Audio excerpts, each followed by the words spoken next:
Assalamualaikum warahmatullahi wabarakatuh.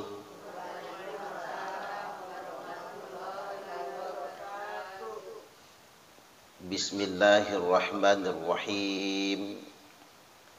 Alhamdulillahilladzi kutiba alaina bisyami Ramadan.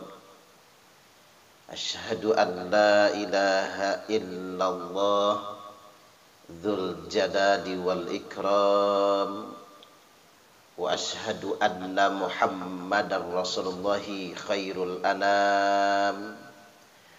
Allahumma salli wa sallim ala sayyidina Muhammadin wa ala alihi wa ashabihil kiram. Amma ba'du. Yang saya hormati Dewan Kehormatan DPD IWAPI Provinsi Lampung, Bunda Nuti ya, sehat selalu, panjang umur. Selanjutnya yang saya hormati Ketua DPD IWAPI Bu Reni ya Bu Reni beserta jajaran pengurus. Yang saya hormati pengurus DPC IWAPI Kota Bandar Lampung, Sahibul Bait, tuan rumah, yang mana buat tuan rumahnya? Bu Mis, Bu Mis beserta keluarga, semoga rumah ini selalu diberkahi oleh Allah Ta'ala. Putra putri dan seluruh keturunannya solih dan solihah semuanya. Selanjutnya ibu-ibu, apa kabar? Sehat? Alhamdulillahirabbil alamin. Yang sebagian besar saya sudah akrab wajahnya ya Bu ya. Mudah-mudahan ini menjadi silaturahim yang manfaat. Dan saya minta izin ya Bu, kurang sopan duduk di sini. Karena kalau saya di bawah pendek perasaan. Biar enak ngerekamnya saya duduk di kursi. Karena saya ini paling muda lah dibanding ibu-ibu. Karena saya lahir tahun 82, berarti 38 kurang ya, bentar lagi 39 lah ya. Jadi masih di bawah usianya, pengalaman pun masih sedikit. Jadi saya sekali lagi minta izin kepada ibu-ibu semua untuk duduk di kursi. Dan nanti kita buat tanya jawab. Karena kalau saya kelamaan bicara, sayanya haus nantinya. Kok ngelihat ada aqua di situ ya Bu ya. Yang nggak puasa boleh minum ya Bu. Kalau yang puasa jangan. Baik, pada kesempatan kali ini kita semua langsung dipindahin sama beliau. Takut sayanya kepengen ya. Jadi kita ngaji di bulan suci Ramadan. Kalau di bulan-bulan biasanya berlaku secara umum, man jaa bil hasanati falahu asyru amthaliha. Barang siapa yang datang mengerjakan satu kebaikan saja, maka baginya diberi balasan 10 kali lipat semisalnya. Ini pada hari-hari biasanya. Wa fi Rajab bisab'in, kalau bulan Rajab pahalanya jadi 70 kali lipat. Wa fi Ramadan wa fi Sya'bana bisab'i mi'ah, dan pada bulan Sa'ban, bulan Ruah, menjadi 700 kali lipat. Wa fi Ramadhan bi alfi, kalau bulan Ramadan jadi 1000. Jadi sekarang ini ibu-ibu, pahalanya di bulan Ramadan ini kelipatannya 1000. Jadi kalau sekarang ibu-ibu mendengarkan ceramah khairum min alfi raka'atin tatawu'an, pahala nyimak saja, masuk kuping kanan, bablas kuping kiri, asal kedengaran ya Bu. Pahala nyimak duduk di sini saja itu lebih baik daripada 1000 rakaat sholat sunnah. Kalikan dengan 1000 keutamaan bulan Ramadan. 1000 kali 1000 berapa Bu? Kalau kata tetangga saya 1000 katanya. Iya juga betul itu kan, 1000 ribu kan. 1000-nya 1000 kali, alias 1.000.000. Berarti kita nyimak tausiah hari ini pahalanya lebih baik daripada 1 juta rakaat sholat sunnah. Semoga kita benar-benar mendapatkannya. Ibu-ibu kira-kira pernah nggak sholat sunnah 1 juta rakaat sekaligus? Gempor megempor ya Bu. Kalau sholat di masjid berapa rakaat rata-rata Bu? Masjid Bu Purnama itu berapa? 11. Oh, cemen itu mah. Masjid kita Al Kausar 23. Itu 23. Oh, luar biasa ya Bu ya. Luar biasa. 23 rakaat kayak di Mekah ya Bu. Di Mekah itu kan 23 rakaat, bacaannya 1 juz 1 malam. Kalau malam-malam ganjil 4 juz ya. Jadi tarawehnya 4 jam. Yang kayak gitu dipraktekkan di Indonesia bubar semua ya Bu. Nggak ada yang mau tarawehan itu.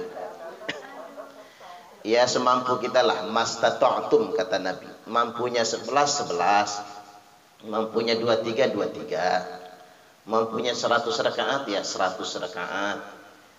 Yang jelas kembali kepada fadilah ngaji kita pagi menjelang siang ini nilainya lebih baik daripada 1 juta rakaat sholat sunnah. Semoga benar-benar kita mendapatkannya. Allahumma amin. Yang berikutnya pada kesempatan kali ini saya hendak menyampaikan tentang puasa Ramadan. Puasa itu menghapus dosa-dosa. Man shoma ramadhana imanan wa ihtisaban ghufira lahu ma taqaddama min dzambih. Barang siapa yang puasa Ramadan dengan penuh keimanan dan keikhlasan. Wahtisaban itu apa Bu? Berharap sepenuhnya ridho Allah. Ghufira lahu, maka diampuni semua dosa-dosanya, ma taqaddama min dzambih. Semua dosanya yang telah lalu tanpa terkecuali. Kira-kira kita ini banyak dosa enggak Bu? Banyak banget ya. Enggak, kalau saya sama Bunda Nuti banyak mana kira-kira? Kayaknya banyak Bunda Nuti kayaknya. Kata Nabi begini Bu, barang siapa yang paling panjang umurnya, dia yang paling banyak dosanya. Kayaknya sama Bunda, tuaan Bunda dari saya jauh ya.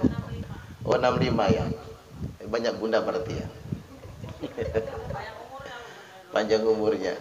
Tapi begini, ada kaidah dalam hadis itu, man kathura kalamuhu kathura dunubuhu.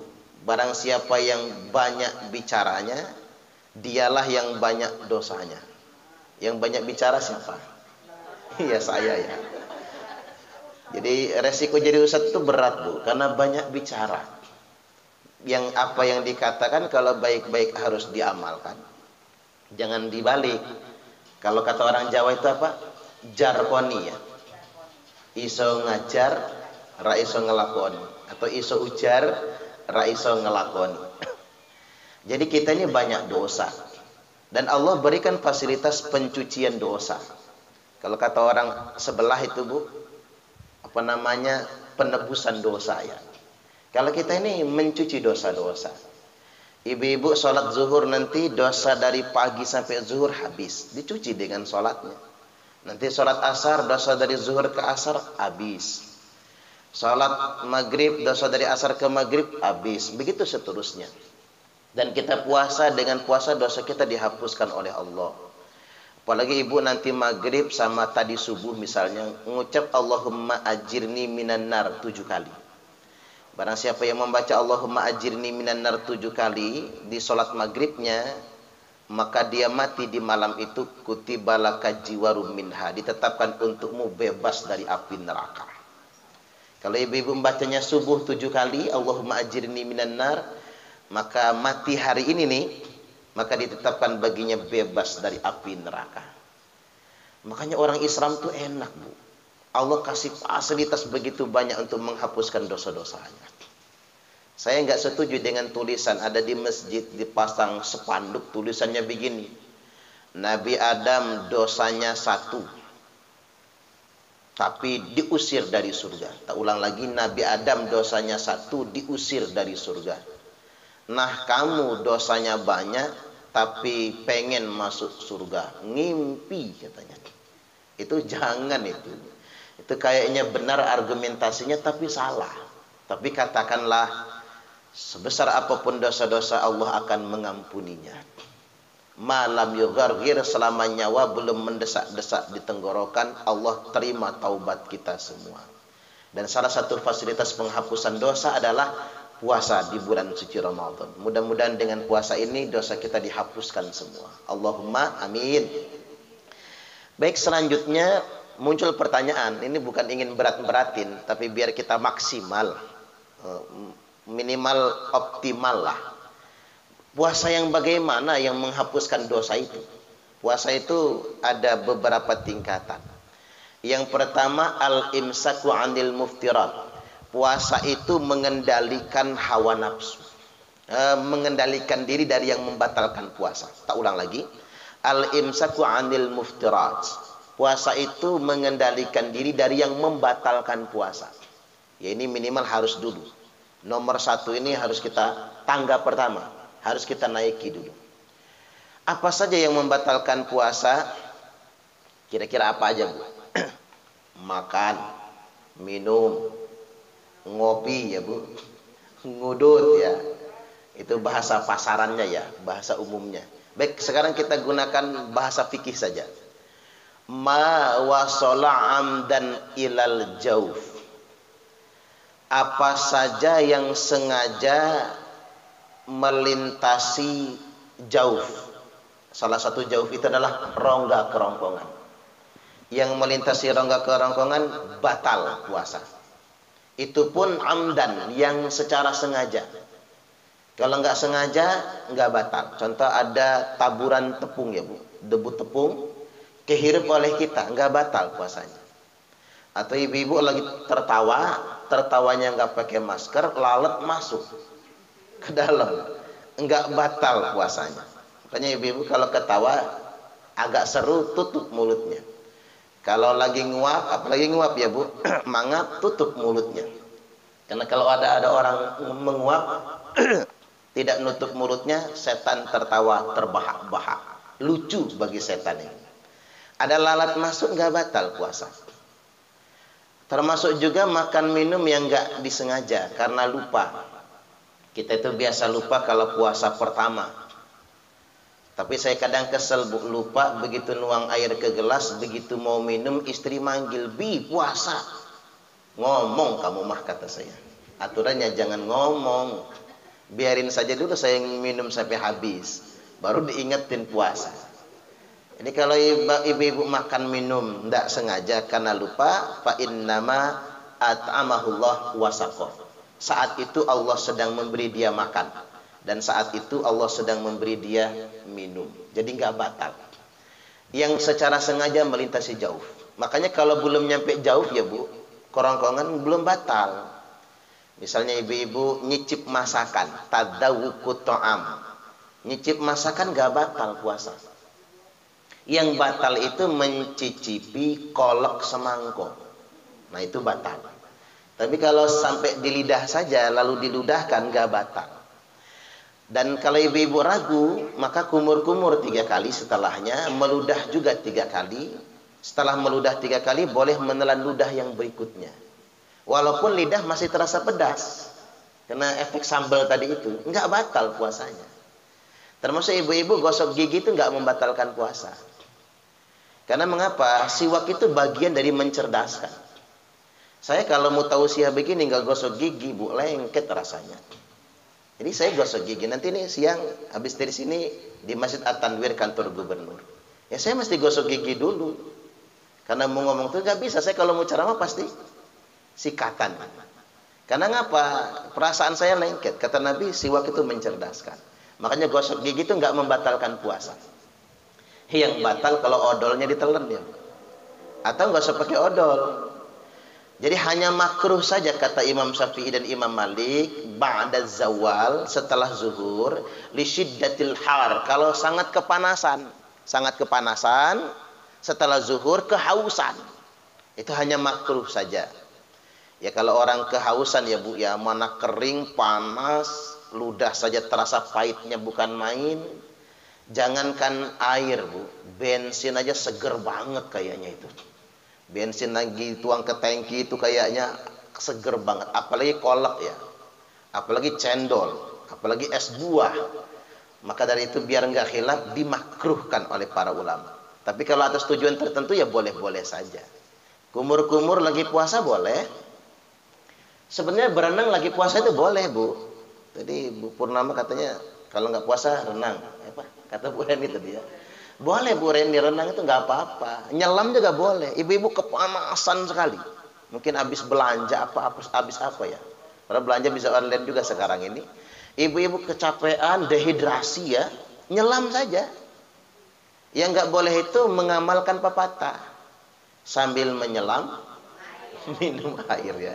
Berendam itu tidak membatalkan puasa enggak. Nyiram air itu banyak tuh enggak batalin puasa kita. Karena sesuatu yang masuk lewat resapan pori-pori kita tidak membatalkan puasa. Ya, saya kasih solusinya kan. Enak sedemikian rupa. Nampak hukum itu harus ada kepastian. Mana yang batal, mana yang tidak. Itu perkara pertama. Yang kedua yang membatalkan puasa itu wal qai'u amdan. Muntah yang disengaja. Dicolok gitu ya, Bu. Biar muntah itu batal puasanya. Yang ketiga wal huknatu fi ahadis sabilain. Memasukkan sesuatu lewat dua jalur pembuangan. Kubul dan dubur. Pakai bahasa Arab aja ya. Kalau nggak jelas bahasa Arabnya, Indonesianya apa, japri aja lah, Bu. Nanti saya jelaskan lewat WhatsApp lah. Kalau di sini menjelaskannya kurang enak kalau langsung macam begini. Jadi memasukkan sesuatu lewat kubul dan dubur. Termasuk mungkin ya Bu, ya memasukkan obat keputihan misalnya. Atau obat penguat kandungan. Lihat dua jalur itu. Atau semua aktivitas yang memasukkan sesuatu lewat dua jalur itu. Itu membatalkan puasa. Selanjutnya yang keempat. Wal wat'u fil farji amdan. Atau wal wat'u amdan fil farji. Hubungan suami istri yang disengaja. Jadi kalau nggak sengaja, nggak batal. Masalahnya ada nggak yang nggak sengaja itu? Ya lupa lah barangkali ya. Atau karena dipaksa ya Bu, karena diperkosa. Mungkin ada kejadian istri diperkosa suami siang-siang bulan Ramadan. Nggak mungkin kan mau nerajang ya Bu ya. Suami sendiri soalnya. Itu yang batal cuman suaminya Bu. Istrinya nggak batal. Karena dalam kondisi dipaksa. Selanjutnya wal inzalu am mubasyarah. Terjadinya inzal. Waduh ini susah. Kalau nggak diterjemahkan bahasa persisnya. Terjadinya orgasme. Puncak karena bermesraan. Atau karena onani dan masturbasi. Nah, ini penting ibu-ibu tahu juga. Nanti anak bujangnya nanya. Mah, masturbasi itu batal nggak ya puasa? Nah ibu-ibu harus bisa jawab. Batal puasanya, nggak boleh. Tapi kalau ihtilam itu mimpi basah. Itu nggak batal puasa. Dan bulan Ramadan ini musiman Bu. Yang namanya laki-laki itu banyak yang mimpi basah. Saya tanya sama dokter wajar karena malam begadang. Banyak konsumsi makan malam juga. Berbuka sebagainya. Tadarus, taraweh. Bangun lebih awal kan begitu, kemudian sahur, lalu subuh tidur lagi. Nah pas tidur lagi itulah laki-laki rentan mimpi basah. Lalu dia junub, bangun jam 7 pagi misalnya sudah banjir. Maka itu tidak membatalkan puasa. Dan hanya junub wajib mandi saja. Tapi kalau bermesraan sama istri sampai inzal maka batal puasa. Tapi kalau cuma mencium saja enggak batal. Ada bapak-bapak nanya, Ustaz, mencium istri batal enggak puasa? Enggak batal. Jadi kalau suami minta cium, Bu, kasih aja lah pipinya, enggak apa-apa. Nih Pak, cium lah, enggak batal enggak. Rusak puasa aja enggak. Yang merusak puasa itu mencium istri tetangga. Nah, itu rusak puasa. Jadi enggak ada guna dia puasa hari itu ya, Bu. Kalau istri sendiri boleh-boleh saja. Cuman kan ada ya Bu yang modelnya nggak bisa nahan diri itu. Nah lebih baik dia hindari. Ya kalau cuman cium sayang lumrah itu biasa saja, boleh-boleh saja, ndak batal puasanya. Kemudian yang berikutnya wal haid, datangnya darah haid, batal puasa. Wan nifas sudah umum ya, nifas datang batal puasa. Wal junun, gila ya Bu, batal puasa. Waridah, kemudian murtad dari Islam, batal puasa. Termasuk juga niatul iftar, niat berbuka. Itu batal puasa. Niat berbuka itu bukan baca Allahumma lakasumtu. Kalau itu cuma doa ya Bu. Kita baca Allahumma lakasumtu wa bika amantu 100 kali juga nggak apa-apa, nggak batal puasanya. Niatul iftar itu begini maksudnya. Ibu-ibu lagi keluar pengajian begini, anak-anak lagi main keluar, suami sendiri di rumah. Dia celingak-celinguk, bini nggak ada, anak-anak keluar, rumah kosong. Mulai manasin air dia. Ngambil kopi sesendok, gula sesendok, nyeduh kopi ngaduk. Begitu mau nyeruput, istri pulang, Assalamualaikum. Suaminya panik Bu, numpahin kopi ke wastafel, pura-pura tidur lagi dia. Memang nggak jadi minum, tapi sudah batal puasanya. Itu sial bapak-bapak yang kayak gitu ya. Sial banget itu. Dia batal puasanya karena sudah niatul iftar, karena dia sudah niat berbuka. Cuman karena ketahuan nggak jadi nyeruput, mungkin dia kesel banget itu. Kok cepet sih mah pulangnya, kata dia. Katanya pulangnya ba'da zuhur, ini umpama. Jadi itu perkara yang membatalkan puasa. Hanya saja kalau sebatas itu, tak perhatikan anak TK banyak yang sanggup sekarang. Anak SD banyak yang mampu. Kecuali SD zaman saya dulu Bu, nakal-nakal. Zaman saya kecil dulu pura-pura puasa, jalan dimiring-miringin gitu. Padahal enggak puasa. Eca-eca di sekolah meludah-meludah, padahal ya enggak puasa. Walaupun sebetulnya kan menelan ludah itu kan tidak membatalkan puasa. Jadi jangan sampai orang puasa malah banyak meludah. Dehidrasi bahaya. Telan saja ludahnya, tidak membatalkan puasa. Secara fikih Bu, yang batal itu ludahnya dikeluarkan dulu, lalu ditelan lagi. Nah itu yang batal puasanya. Diwadahin gelas maksud saya. Ih, menjijikkan kata Bunda Nurti. Jijai bajai najong tralala. Ya umpama ini bekas kita sendiri kan. Kalau bekas orang ya iyalah. Baik, kita naik kelas sekarang. Puasa itu pada tahap kedua ini yang terpenting. Wal imsaku anil hawa. Puasa itu mengendalikan hawa nafsu. Nah ini banyak orang yang nggak sanggup itu Bu. Kam min so'imin laisa lahu min siyamihi ilal ju' wal 'atas. Betapa banyak orang yang berpuasa, dia itu nggak dapat apa-apa dari puasanya kecuali cuma lapar dan dahaga saja.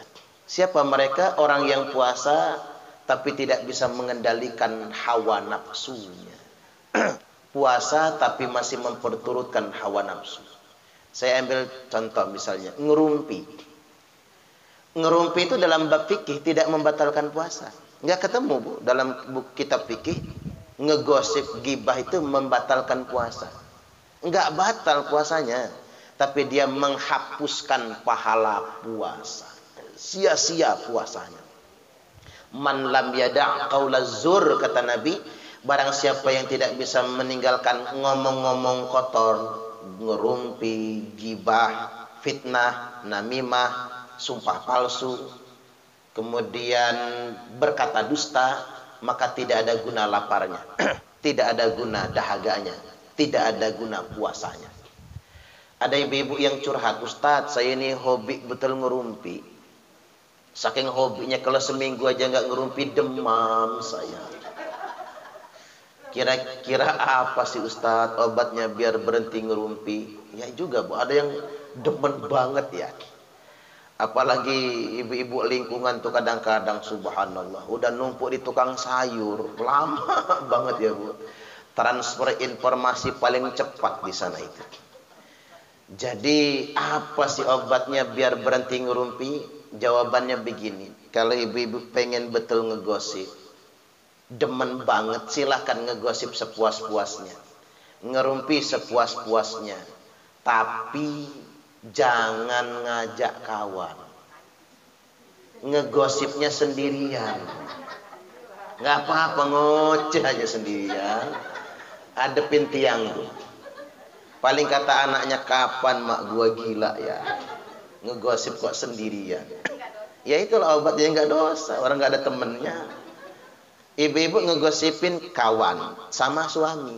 Tahu nggak Pak kawan mama itu? Nah itu ngegosip tuh namanya. Walaupun sama suami sendiri.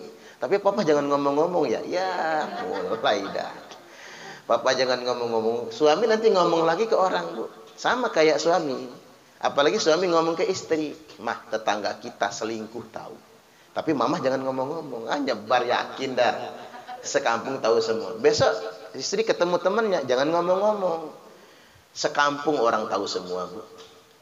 Bahkan di mana-mana orang tahu semua. Apalagi sudah nyebar di grup WhatsApp dan lain sebagainya. Ini itu bahayanya lisan. Makanya wal ghaibatu asyaddu minaz zina. Gibah itu lebih kejam daripada berzina. Ini saya ingin tegaskan, ngapa sih orang memviral-viralkan kasus perzinahan? Itu jangan, kayak belakangan itu ada polwan ya, Bu ya. Polwan melakukan sesuatu perbuatan. Saya sayangkan mengapa dia viralkan oleh suaminya. Karena mengapa? Dosa dia dosanya pada Allah. Tapi istrinya kan punya anak. Dia punya anak. Jadi kalau orang sudah viral, Bu, sudah hancur harga dirinya. Dia nggak bisa tegak berdiri lagi. Kita ini semua punya dosa, betul nggak kira-kira? Nggak ada manusia yang suceng, kata orang Palembang. Nggak ada, Bu. Nggak ada yang suceng, manusia punya dosa. Cuman beruntungnya kita, aib kita ditutupi oleh Allah. Betul nggak kira-kira? Saya nggak setuju banget ya, Bu, yang suka viral-viral itu. Malah saya setuju banget itu yang menutup-nutup. Ya sudah, tanggung jawab dia. Kalau memang nggak suka lagi, ya sudah pisah. Nggak apa-apa.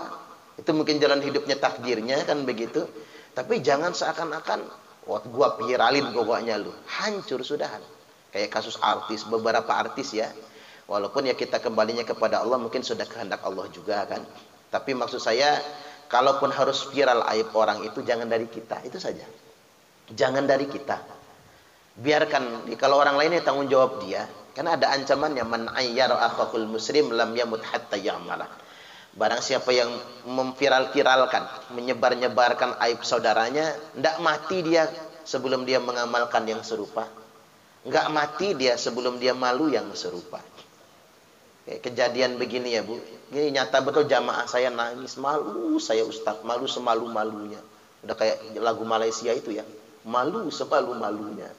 Saking malunya, nggak bisa tegak berdiri lagi. Ngapa, kata saya? Inilah saya gara-gara suka ngomongin orang. Suka nyinyirin orang ya, Bu. Begitu pesta anaknya, istilah orang Jawa itu punjungan 1000 rantang. Buh. Orang mau undangan 1000, dia mah punjungannya yang 1000. Punjungan pesta gede-gedean namanya di lapangan ya. Pesta gede-gedean, tepuk dada, Bu. Hamin saat itu udah tepuk dada. Nggak kayak anak orang, anak gua mah bersih. Sampai nikah selamat gitu. Begitu besok mau kayak baju akad itu ya, Bu. Tukang rias ngomong bajunya nggak muat. Harus ganti bajunya. Oh ribut, orang bajunya sudah disiapkan sejak awal itu nggak muat. Kata tukang rias itu, coba panggil ibu samping. Kan dia bisa ngeraba, dukun beranak soalnya. Begitu diraba, Bu, sudah 7 bulan. Pingsan saat itu juga.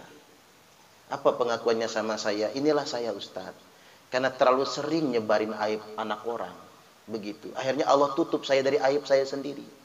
Dan Allah permalukan saya di hari ini. Mulai hari ini berhenti saya ngegosipin orang, kata dia. Subhanallah. Itu benar-benar kejadian itu, Bu. Artinya memang Allah nyatakan apa yang dikatakan Nabi itu. Barang siapa yang suka menyebar-nyebarkan, maka tidak akan mati dia sebelum dia merasakan malu yang serupa. Malu yang sungguh luar biasa. Maka dari itu Nabi tegaskan, menggosip itu lebih kejam daripada berzina. Logikanya sederhana, Bu. Kalau orang berzina, hari ini dia berzina ini, nyesel dia, besok dia taubat, berjanji tidak akan mengulanginya lagi, cash tunai, muajjalan. Apalagi dia taubatnya sambil nangis-nangis terus ya, betul-betul taubat dan nasuha, cash tunai, dosa zinanya langsung Allah ampuni. Tapi kalau orang ngegosip, walaupun zinanya jangan dicobain ya, Bu. Nanti nyoba lagi, udah Ustaz, kalau jajal dulu gua. Kira-kira diampuni enggak? Bukan itu maksud saya. Tapi kalau orang ngerumpi, belum diterima taubatnya, belum diampuni dosa-dosanya, sebelum minta maaf dengan orang yang digosipi. Nah ini yang masalah gitu. Kita ngegosipin Bunda Nuti, gimana ya mau minta maafnya itu? Takut kena marah kan? Ibu-ibu ngegosipin kawannya, mau minta maaf, maaf ya bu, saya kemarin ngegosipin ibu. Emang lo ngegosipin gua apaan? Tak omongin ke orang-orang ibu itu jidatnya jenong, matanya belok, lubang hidungnya mekar, bibirnya doer misalnya. Kena gampar bu, jangan macem-macem. Nggak jadi maaf-maafannya. Makanya kadang-kadang saya ini kalau mau Ramadan banyak orang WA maaf-maafan. Mau Idul Fitri maaf-maafan. Saya jadi bersyukur tinggal di Indonesia. Indonesia ini unik ya bu, punya budaya halal bihalal gitu. Kan nggak susah kita nemuin di negara orang kan, kita di negara kita. Artinya begini, kita nggak perlu ikrar loh pernah menzalimi teman, pernah ngomongin dia. Dengan kita ngucap maaf sama dia, dia juga memaafkan dan minta maaf sebaliknya, alhamdulillah kelar dosa kita. Sudah dihapuskan oleh Allah. Makanya kita itu kalau bisa ketemu langsung bu, minta maaf. Walaupun nggak harus ngaku, jadi nggak enak nanti kalau ngaku kan. Minta maaf. Kalau nggak bisa ketemu langsung ya telepon. Telepon juga masih sibuk ya WA lah minimal, pesan WA. Tapi jangan lebay WA-nya. Zaman dulu kan orang suka lebay. Ketika tangan tak mampu menjabat, lebay. Kaki tak mampu melangkah, mata tak mampu menatap, telinga pun tak mampu mendengar, lisan tak mampu berkata. Setruk namanya. Makanya habis lebaran banyak orang setruk ya bu ya, gara-gara isi SMS sama WA-nya sendiri. Ya langsung saja to the point. Suparman Abdul Karim dan keluarga mengucapkan mohon maaf lahir dan batin. Paling yang ngejawabnya apa? Sama-sama. Ya udah nggak apa-apa lah. Ya udah selesai kan. Nanti di akhirat ditanya oleh Allah, man, lo udah minta maaf belum? Udah ya Allah. Terus dia sudah memaafkan, buktinya dia jawab sama-sama. Ya sudah kan kelar tanggung jawab kita. Nggak jadi masalah itu. Kita punya budaya yang bagus, nggak harus minta maaf. Secara langsung ya, tidak harus mengakui kesalahan, yang penting kita minta maaf. Ketika sudah dimaafkan ya sudah selesai semua itu. Jadi saya tegaskan ada beberapa perkara ya Bu, yang menghapuskan pahala puasa. Yang paling banyak itu di lisan kita ini.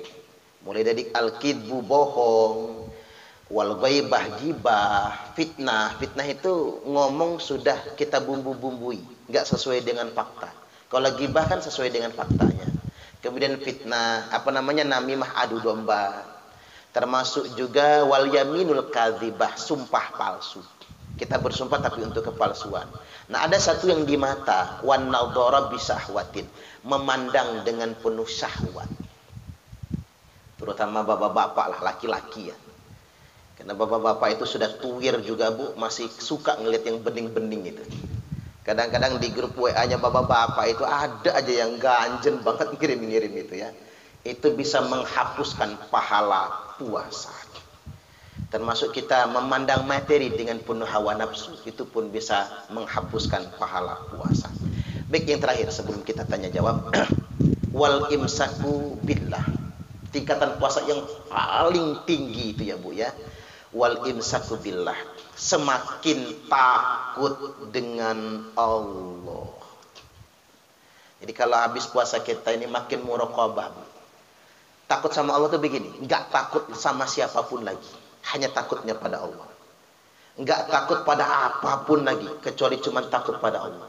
Kalau kita sudah mampu pada tingkat itu, itulah takwa yang paling tinggi. Itu yang namanya muraqabah. Suami tidak berzina bukan karena takut ketahuan istri, tapi takut dengan Allah. Itu yang hebat Bu. Makanya ibu-ibu kalau punya suami takwa hebat banget. Tapi Ustaz takwa-takwa pengen kawin lagi dia. Subhanallah. Ada juga yang kayak gitu. Doakan saja, titipkan suaminya kepada Allah Subhanahu wa taala. Jadi takwa kepada Allah itu takut paling tinggi. Takut kepada Allah adalah nilai ketakwaan paling tinggi. Karena ada orang itu begini Bu, lebih takut miskin daripada takut Allah. Betul nggak kira-kira? Banyak orang kan lebih takut miskin daripada takut Allah. Lebih takut gimana nanti kalau pensiun daripada takut sama Allah. Pejabat lebih takut dengan KPK daripada takut dengan Allah. Suami lebih takut istri daripada takut Allah. Ada nggak suami-suami takut istri Bu? Suaminya siapalah kira-kira ya. Oh, sini mah nggak ada ya, Bu. Takut dengan istri daripada takutnya dengan Allah. Kadang-kadang suami saja, naudzubillah, mau ngasih orang tuanya saja nyumput-nyumput. Karena takut dimarahin sama istri di rumah nanti. Begitu istri tahu, istri langsung ngunci pintu, jangan tidur sama gua malam ini. Kelon mak lu sono. Subhanallah. Saya ngomong begini karena ada, Bu, yang kayak gitu tuh ada. Makanya sehebat apapun istri itu ndak boleh dia begitu sama suaminya, ndak boleh. Ibu-ibu ini saking solihahnya umpama jilbabnya aja nyengser di tanah misalnya. Kemudian khatam Quran seminggu sekali. Puasa Senin Kemis rajin, apalagi Ramadan kan. Kemudian sholat tahajud tiap malam. Umroh 5 tahun, haji 5 tahun sekali. Umroh seminggu 5 kali. Rumahnya di Mekah soalnya ya, Bu. Jadi dia tiap hari aja bolak-balik umroh. Cuma Sabtu Minggu aja dia libur umrohnya. Umpama itu. Tapi penyakitnya cuma satu, Bu. Ngelawan suami. Maka pasti masuk neraka. Ibu-ibu kan gampang kalau mau masuk surga taat suami. Kalau mau masuk neraka ngelawan suami. Suami lagi tidur, Bu, sepak palanya. Gratis masuk nerakanya, nggak usah bayar kaplingan di neraka itu. Jadi ini takut pada Allah. Saya ngomong begini ini bukan berarti saya sudah takwa gitu, Bu. Belum tentulah. Saya juga kadang-kadang, ya Allah, gimana cara ngasah takut pada Allah ini. Saya masih takut dengan pandangan manusia, penilaian manusia, kata orang, daripada takut dengan Allah Subhanahu wa Ta'ala. Makanya adanya Ramadan dari tahun ke tahun kan ngasah kita semua untuk muraqabah. Apapun yang kita lakukan, bahwasanya itu semua diawasi oleh Allah Subhanahu wa Ta'ala. Termasuk satu hal lagi ya, Bu, ada takwa yang salah menurut saya. Hawa nafsu itu kalau berbalut fahsya itu enak.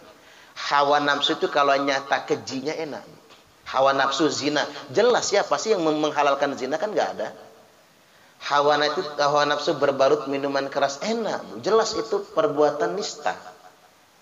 Hawa nafsu berbuat maksiat, berbalut maksiat enak, itu memang hawa nafsu. Jadi jelas kita ngaku salahnya enak. Tapi ada hawa nafsu yang berbalut kebenaran. Nah ini yang nipu, Bu. Hawa nafsu berbalut kebenaran. Jadi hawa nafsu yang berbalut agama itu bahaya. Hawa nafsu yang berbalut Al-Quran itu bahaya, Bu.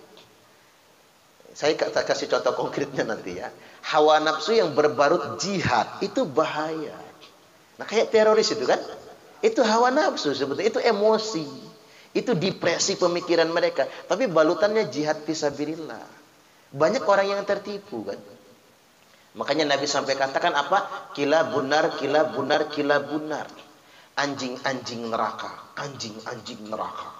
Nabi nggak pernah bersabda sekasar itu, kecuali tentang orang Khawarij. Sampai dikatakan anjing-anjing neraka. Karena mengapa? Mereka berkamuflase dengan kebenaran, tapi sebenarnya mereka penuh dengan ankara murka. Mereka penuh dengan balutan hawa nafsu. Kalau ibu-ibu mau tahu profilnya Khawarij, teroris zaman awal ya, namanya Dzulkhuwaisirah. Dzulkhuwaisirah itu, Bu, dari segi penampilan saja oke banget. Apa? Jidatnya hitam. Dzu shimain baina ainai, hitam di antara kedua matanya. Tapi ibu kalau ketemu orang yang jidatnya hitam jangan dituduh teroris ini kayaknya. Bukan itu maksud saya, bukan. Saking rajinnya sujud, min atharis sujud, disebutkan di situ. Karena saking rajinnya sujud. Ya walaupun ada juga yang jidatnya hitam waktu sujud diurak-uraknya begitu. Ya cepat hitamnya.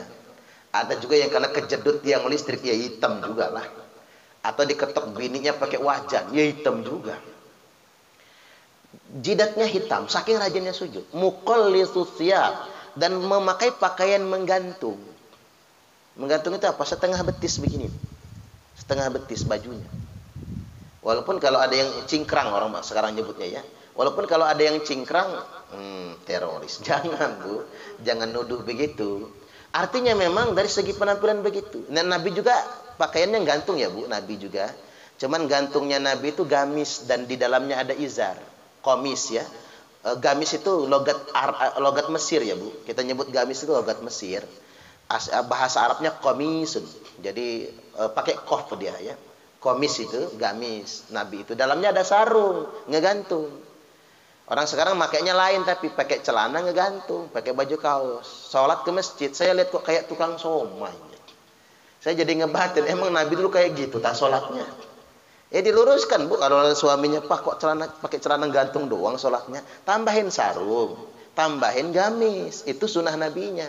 Kalau celana saja sama baju kaos oblong, ya itu tadi tukang somai atau petani yang menyangkul di sawah. Jadi saya kembali lagi, Dzulkhuwaisirah itu teroris pertama, Khawarij pertama. Nabi aja dikritiknya, Nabi. Kata dia, wahai Rasulullah, berbuat adillah. Kata Nabi, kamu ragu sama saya? Saya ini manusia yang paling bertakwa, kata Nabi. Dan saya ini manusia yang paling adil dibanding kalian. Orang ini bukannya minta maaf ya Bu. Wayahnya kita kan, ya Rasul minta maaf. Bukannya minta maaf, balik badan pergi dia. Maka kata Umar, Nabi, izinkan saya nebas leher orang itu. Kurang ajar tuh orang. Kata Nabi, jangan. Saya aja ya Rasul, kata Khalid bin Walid. Duel aja sama saya. Semenit kelar tuh orang. Kata Nabi, jangan. Tapi nanti kalau saya sudah tidak ada, kata Nabi, orang ini nggak satu, banyak. Perangilah mereka. Kalau sekarang jangan. Nanti Muhammad dituduh akan membunuh sahabatnya sendiri. Nggak boleh. Nah baru muncak kelompok ini Bu di zaman Ali bin Abi Thalib. Namanya Khawarij. Jumlahnya ribuan sudahan. Khawarij itu yang bunuh Imam Ali itu Abdurrahman bin Muljam. Hafal Quran 30 juz. Hafal Quran di 30 juz.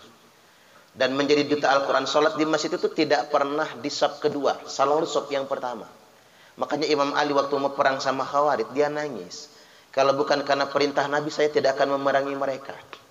Karena begini, kata Ali, mereka ini menghatamkan Quran paling telat seminggu sekali. Bukan membaca mushaf kayak kita. Tapi dalam sholat tahajudnya. Mereka menghatamkan Quran langsung dalam sholat tahajud, Bu. Mereka rajin puasa. Mereka bangun malam. Ke masjid mendahului suara azan. Kalau bukan karena perintah Nabi, saya tidak akan pernah memerangi mereka, kata Imam Ali. Untung Nabi ada perintahnya. Fa inna malaqitumuhum faqtuluhum fa inna fi qatlihim ajran liman qatalahu yaumal qiyamah. Dimanapun kalian jumpai mereka, perangi mereka. Karena sesungguhnya memerangi mereka adalah pahala yang besar bagi yang memeranginya pada hari kiamat nanti. Makanya sering saya sampaikan, yang mati syahid itu bukan teroris. Yang mati syahid itu yang memerangi teroris. Jadi kalau Densus 88 mati gara-gara perang sama teroris, disebut mati syahid dia. Jadi ceramah saya ini sudah disampaikan di beberapa lembaga negara ya Bu ya. Mati syahid dia ketika memerangi teroris itu. Terorisnya bukan mati syahid, mati sangit. Siapa sih yang membenarkan bom bunuh diri itu? Apalagi kadang malu-maluin ya Bu ya. Kalau yang dibomnya sekalian diskotik ya masih agak sedikit lah ya. Tapi kalau yang dibomnya rumah ibadah agama lain, kan apa dosa agama lain sama kita? Kan ada hadisnya. Man qatala nafsan mu'ahidan lam yarah raihatal jannah. Barang siapa yang membunuh orang non-muslim, barang siapa yang membunuh orang non-muslim, maka dia tidak akan mendapatkan walaupun baunya surga. Enggak boleh bunuh orang non-muslim. Ngebom tempat ibadahnya enggak boleh. Ganggu ibadahnya juga enggak boleh. Ya termasuk juga Bu, tempat maksiat juga nggak boleh. Karena ngapa? Kalau ngelihat ahli maksiat pengen dibunuh, lalu dia mati dalam keadaan maksiat, itulah iblis. Karena iblis menginginkan orang mati dalam keadaan maksiat. Kalau dakwah Islam tidak, ngelihat ahli maksiat, dia berpikir gimana caranya ahli maksiat itu dapat hidayah. Entah dia dakwahi kah? Entah dia datang ke rumahnya kah? Entah dia ajak untuk taat kepada Allah, bukan malah dibom. Tetap tidak ada pembenaran sedemikian rupa. Hanya saja mereka membalutnya dengan kalimat jihad, membalutnya dengan Al-Quran, bahkan membalutnya dengan kesolihan, sehingganya kita semua tertipu. Inilah yang disebut oleh Nabi, la yujawizu imanahum hanajirahum.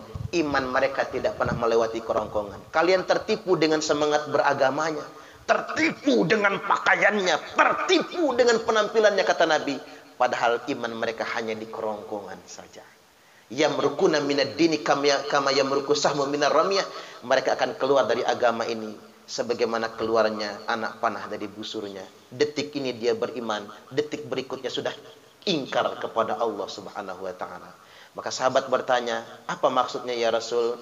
Hari ini dia tampak sangat bertakwa, besok dia akan membunuh kalian yang dia anggap kafir. Maka tanggal 7 Ramadan, Abdurrahman bin Muljam membunuh Imam Ali sedang ngimami sholat subuh. Ketika dia diminta untuk bertobat, kata dia, hanya orang yang berdosa yang bertobat. Sedangkan saya seumur hidup tidak pernah berbuat dosa, tidak pernah berbuat maksiat, dan saya sudah berhasil membunuh orang kafir pada bulan suci Ramadan. Na'udzubillah. Makanya teroris itu Bu senang banget beraksinya dekat Ramadan sama bulan Ramadan. Karena favorit bagi mereka berjihad pada bulan Ramadan itu. Na'udzubillah. Baik, demikian kita buka sesi tanya jawab. Saya persilahkan. Bebas ya Bu pertanyaannya. Silakan pada ibu-ibu yang ada ditanyakan atau ada masukan. Silakan Bunda. Waalaikumsalam warahmatullahi wabarakatuh. Kasih Roni. Ya, Roni aja. Ada satu lagi tadi mana? Assalamualaikum warahmatullahi wabarakatuh. Waalaikumsalam warahmatullahi wabarakatuh. Pak Ustadz Suparman yang saya hormati. Setelah mendengar tausiah dari Pak Ustadz tadi, ada yang saya ingin pertanyakan adalah hal kehidupan sehari-hari. Apalagi sekarang sedang zaman corona. Banyak vaksin-vaksinnya dimasukkan ke tubuh kita. Yang saya ingin pertanyakan, vaksin itu jika dimasukkan dalam keadaan puasa Ramadan ini gimana? Karena saya beberapa bulan ini saya mendapatkan dua jawaban yang berbeda. Satu memperbolehkan, satu tidak memperbolehkan. Jadi yang itu harus diikuti yang mana? Itu imam yang mana? Yang kedua, Pak Ustadz, kan kita juga kadang-kadang di bulan Ramadan ini, apalagi seperti saya yang udah tua ini, suka telet reksa darah kalau beruturin. Apakah kita boleh darah kita diambil ketika kita keadaan dalam puasa Ramadan? Itu aja deh, nggak panjang lebar. Terima kasih. Wassalamualaikum warahmatullahi wabarakatuh. Waalaikumsalam warahmatullahi wabarakatuh. Ya. Fatwa Majelis Ulama Indonesia dan fatwa di beberapa lembaga Bahthul Masail Nahdlatul Ulama ya Bu. Vaksin itu tidak membatalkan puasa. Pertama ya, atau pengen representatif banget ya MUI ya. Karena dia tidak lagi atas nama sekelompok organisasi ya. Sudah berbagai macam ulama dari berbagai organisasi kumpul di sana. Vaksin tidak membatalkan puasa karena dengan alasan dia tidak masuk lewat 9 lubang terbuka. 9 lubang terbuka itu 2 lubang mata, 2 lubang hidung, 4 ya, 2 lubang telinga, 1 lubang mulut, 7, 8, 9-nya lubang kubul dan dubur. Karena dia tidak masuk lewat 9 lubang terbuka, maka dia tidak membatalkan puasa. Diambil kiasnya seperti orang berendam dalam air. Maka air yang meresap lewat pori-porinya, lewat kulitnya, tidak membatalkan puasa. Jadi begitu. Ini masih khilaf, masih beda pendapat perkara ini. Seandainya ibu-ibu ngambil pendapat ini dan tidak batal puasa, ibu-ibu juga nggak usah terbebani. Karena itu sudah ijtihad ulama. Jadi kalau di akhirat nanti ditanya oleh Allah, kamu nggak batal waktu vaksin? Enggak ya Allah. Kamu tahunya dari mana? Ya fatwa MUI ya Allah. Oh kalau begitu sudah masuk surga aja kamu sono kata dia. Biar MUI gua tanyain kata Allah. Enak Bu, bener aja. Sama kayak ini beda lagi. Itu fatwa yang kita boleh milih ya. Ada fatwa yang kita nggak boleh milih sebetulnya. Fatwa ulil amri tentang mulai puasa, hari raya, dan Idul Adha. Itu sebetulnya yang boleh menetapkan kapan puasa, Idul Fitri, Idul Adha hanya pemerintah. Organisasi tidak boleh. Jadi salah benernya ikut pemerintah. Makanya saya agak geli aja. Satu-satunya negara yang orang kayaknya masing-masing menetapkan hari raya cuman Indonesia. Cuman Indonesia raya tercinta ini. Karena kalau di Malaysia saja kalau nggak salah ya hukum gantung itu. Kalau di Arab Saudi itu hukum pancung. Walaupun benar pengumumannya sama dengan pemerintah, tapi nggak boleh. Harus pemerintah yang mengumumkan. Apalagi kalau salah, kenapa enggak? Jangan macam-macam. Cuman Indonesia saja yang bebas. Orang ini ngomongin hari raya, walaupun ada guyonan di internet itu, di WhatsApp ya. NU puasa Rebo katanya. Muhammadiyah puasa Kamis. Islam KTP langsung Lebaran katanya. Guyonannya begitu. Tapi saya ingin tegaskan, itu hukum yang kita nggak boleh milih. Apa pengumuman pemerintah kita wajib ikut. Itu detail betul kalau fatwanya Bu sebetulnya. Kan haram berbeda hari raya sama pemerintah itu hukum asalnya. Nah kalau pemerintah benar alhamdulillah. Kalau pemerintah salah bukan dosa kita, dosa dia, enak di kitanya gitu. Nah kalau tentang vaksin kita boleh milih. Pendapat kedua menyatakan batal. Mengapa batal? Dia tidak serupa dengan terserapnya air lewat pori-pori. Tidak serupa. Karena itu injeksi, disuntikkan. Dan masuk ke aliran darah kita. Jadi nyebar ke seluruh tubuh kita. Kalau itu nggak batal, nanti kita bisa sekilit. Ya udah kalau nggak batal pasang aja infus 5 kantong per hari. Segera amat puasanya ya Bu ya. Kan sama aja tuh ya. Masuk juga, tidak lewat 9 lubang kan. Berarti nggak batal dong. Kalau begitu. Saya pikir iya juga bisa sekilit. Nah makanya saya mengambil pendapat yang saya yakini secara pribadi tanpa menghakimi dua pendapat karena saya bukan ahlinya ya Bu ya. Saya meyakini itu batal. Apakah vaksin itu membatalkan? Jawabannya saya meyakini batal. Apakah boleh membatalkan puasa karena vaksin? Jawabannya iya, boleh membatalkan puasa karena vaksin. Boleh, nggak dosa Bu. Yang dosa itu nggak ada alasan kita batalkan puasa. Tapi karena sedang vaksin, kita ingin batalkan, nggak apa-apa. Ini darurat kok. Yang berikutnya, apa solusinya? Kalau kata dokter habis vaksin disuruh makan minum, makan minum. Kata dokter, ibu mau makan minum itu lebih baik habis vaksin ini. Ya udah makan minum gitu. Tapi kalau kata dokter nggak makan minum juga nggak apa-apa, tapi ibu rasa sungkan tuh mau makan minum, ya sudah tahan sampai berbuka.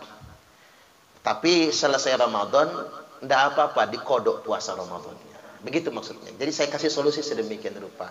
Ya gimana Bu kalau kita yakinnya batal kan? Ya kita feeling kita nih, feelnya kita kok batal ya. Kalau nggak batal gimana? Ya udah kodok aja gitu. Seandainya kita nggak makan minum, yang juga nggak apa-apa gitu. Seandainya kita makan minum juga nggak apa-apa. Yang penting kodok, nggak ada dosa bagi kita. Apalagi atas rekomendasi dokter untuk usia tertentu katanya habis vaksin harus banyak minum apa gimana gitu ya. Ya sudah lah, ya udah minum-minum aja, nggak ada dosanya. Beda dengan orang haid Bu. Orang datang bulan nih, ibu jam segini datang bulan nih ya. Seandainya datang bulan, ntar lah nggak usah makan minum, tak tahanin sampai buka, nggak boleh. Orang yang datang bulan wajib berbuka puasa. Kalau nggak buka dia dosa. Kan? Jadi datang bulan ya Bu, ya udah minum makan. Karena wajib, syarat jadilah gitu. Karena wajib dia makan minum. Beda dengan kondisi sakit. Kalau kondisi sakit dia boleh makan minum, boleh juga tidak gitu. Termasuk karena vaksin tadi. Itu yang pertama. Yang kedua, apa tadi? Oh, ngambil darah. Kita ngambil case dari bekam. Nabi SAW membolehkan bekam ketika sedang berpuasa. Dan bekam Nabi itu kan bukan cuma disedot angin Bu. Bekam Nabi juga dikeluarkan darahnya. Mengeluarkan darah bekam dalam keadaan berpuasa tidak membatalkan puasa. Maka mengeluarkan darah, cek lab ya, mau diperiksa, darahnya juga tidak membatalkan puasa. Termasuk juga donor darah. Kita ngeluarkan darah ya Bu. Tapi kalau kita yang nerima, batal. Kita yang nerima darah, batal dia. Karena masuk kan. Tapi kalau kita yang mendonor darah, ngeluarin darah dari kita, enggak batal. Jadi sesuatu yang keluar dari tubuh kita tidak membatalkan puasa. Jadi begitu.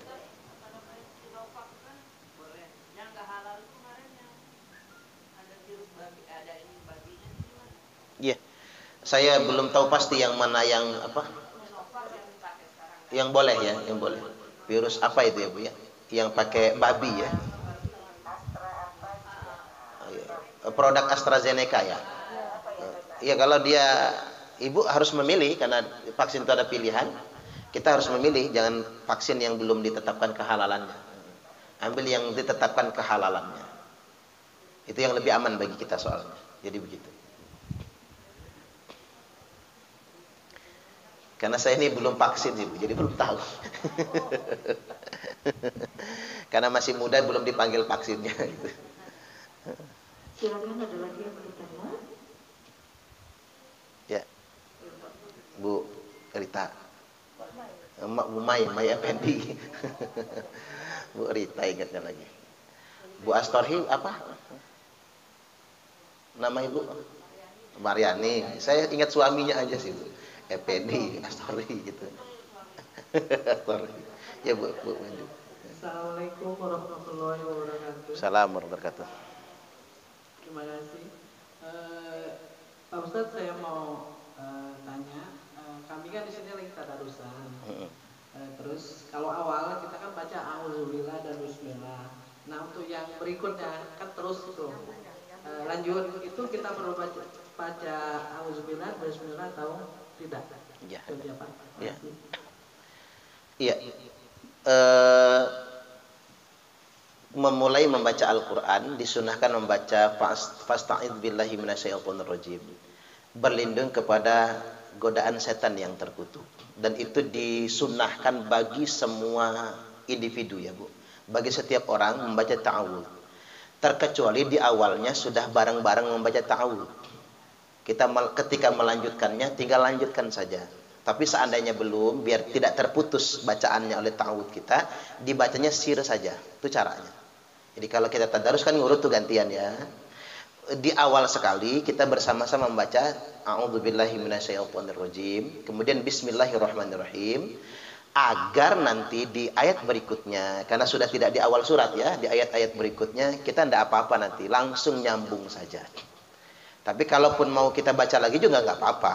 Tapi yang paling bagus begitu, baca bareng-bareng dulu, masing-masing boleh, dijaharkan juga boleh, ta'awudz dulu baru bismillah, langsung tinggal ngelanjut aja nantinya.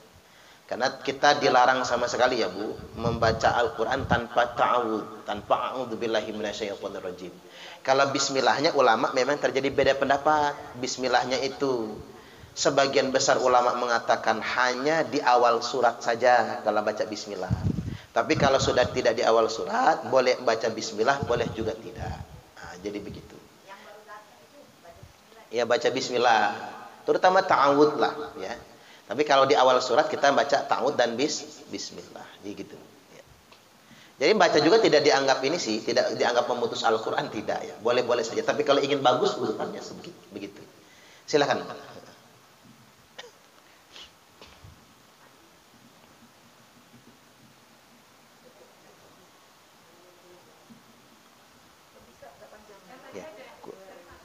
Oh iya, ini Roni aja.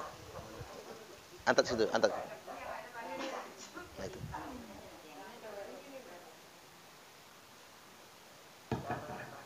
Terima kasih Pak Ustadz. Ya. Saya hanya ingin tadi Bapak menjelaskan mengenai hawa nafsu ya.